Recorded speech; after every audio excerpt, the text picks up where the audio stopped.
Tiga. Hello, wonderful audiences! Before I begin, let me say how grateful I am to speak in front of hearts and minds that are willing to listen. My name is Irma Amalia, and today I want to share a story, a personal one. A story not about how I became the best student or the smartest speaker, but how I slowly learned one of the most important lessons in life, how to communicate well and why it truly matters. Let me take you back to the beginning. I used to be a kind of student who spoke with a filter. I wasn't rude on purpose, but I was careless. I thought communication was just about saying what was on your mind, as best and direct as possible. I didn't realize the weight of words. I didn't see how easily they could hurt, even if unintentionally. Until one day, in a moment I'll never forget, I said something to a teacher that I thought was harmless. But when they looked at me afterward, the silence in the room, the disappointment in their eyes, it felt like a knife. Not because they shouted, but because I saw clearly, for the first time, that words have consequences. That moment didn't just embarrass me, it transferred me. It forced me to reflect, why did I speak like that? Why didn't I think first? And slowly, I began to realize how communication is not just about talking. It's about connecting. It's about awareness, empathy, and respect. From the day forward, I became more conscious. I began observing how teachers talk to students with care. I noticed how respectful students gain more trust. I learned to listen before I spoke. I learned to apologize when I was wrong. It wasn't easy. It felt unnatural at first. But day by day, I improved. Not because I was forced to, but because I understood the value of being understood. What's amazing is that my whole environment supported this change.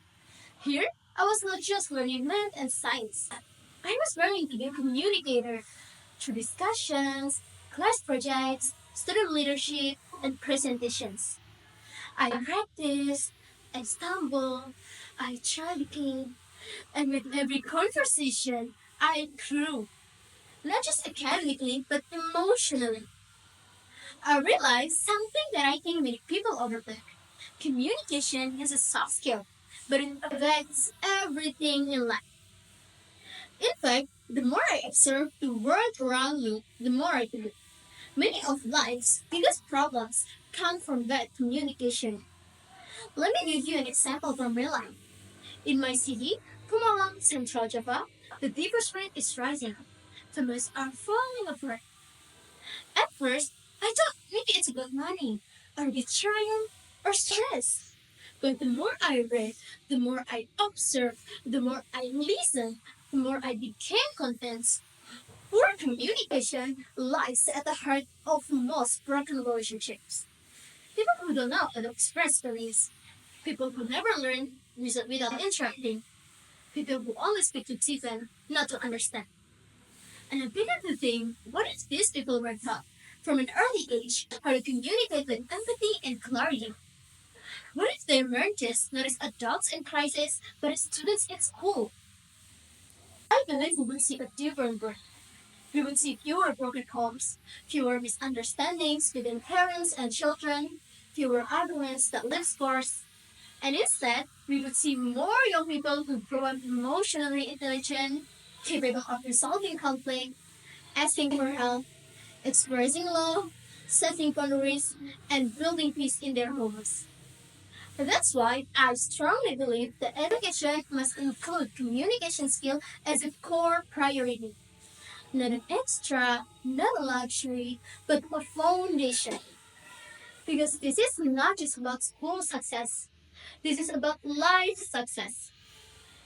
When we teach a child to solve a math problem, we help them pass a test.